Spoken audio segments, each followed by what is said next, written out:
inquiétudes et interrogations s'accumulent sur l'état de santé de la reine Elisabeth II.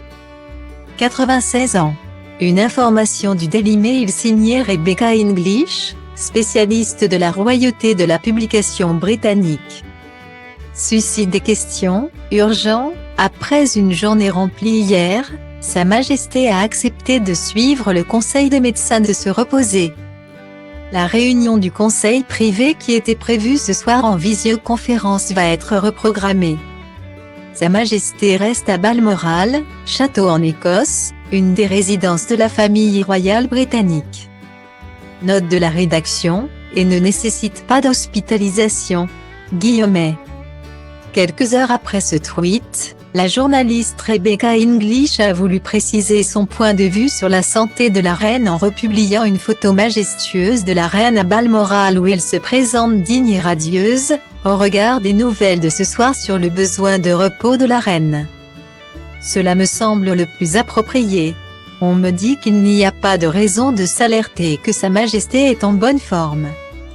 On me souligne également que nous devrions nous émerveiller de tout ce qu'elle fait. Et pas de ce qu'elle ne fait pas. Mais elle a 96 ans et se fatigue forcément. Guillemets.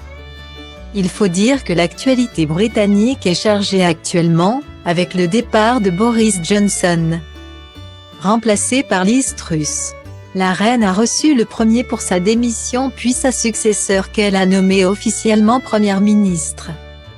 Des images diffusées par le palais ont montré la souveraine de 96 ans, souriante et s'appuyant sur une canne, serrant la main de la nouvelle dirigeante, devenue le 15e chef de gouvernement de ses 70 ans de règne.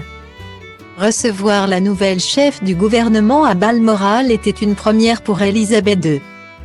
Qui peine à se déplacer, la monarque reçoit traditionnellement les nouveaux premiers ministres au palais de Buckingham à Londres. La réunion reportée mercredi était un conseil privé, un organe consultatif royal auquel peuvent participer des centaines de personnes, y compris des leaders politiques et religieux. Au cours de ce conseil, Liz Truss ainsi que les nouveaux ministres auraient dû prêter serment et auraient également dû être nommés conseillers privés s'ils ne l'avaient pas déjà été dans le passé. Depuis une nuit à l'hôpital il y a près d'un an pour des examens jamais précisés. La reine, à la santé déclinante, se montre de plus en plus rarement. Elle délègue une part croissante de ses fonctions à son fils Charles, qui avait notamment prononcé en mai à sa place pour la première fois le discours du trône au Parlement. L'une de ses fonctions constitutionnelles essentielles. Début juin, les Britanniques avaient célébré pendant 4 jours les 70 ans de règne d'Elisabeth II, qui est le monarque le plus âgé du monde en exercice.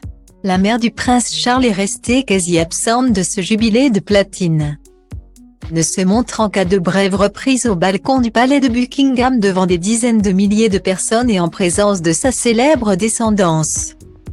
Quelques semaines plus tard en revanche, la grand-mère de William et Harry s'est montrée plusieurs fois pour des apparitions publiques en Écosse, apparaissant souriante et avec une canne lors d'un défilé des forces armées à Édimbourg fin juin.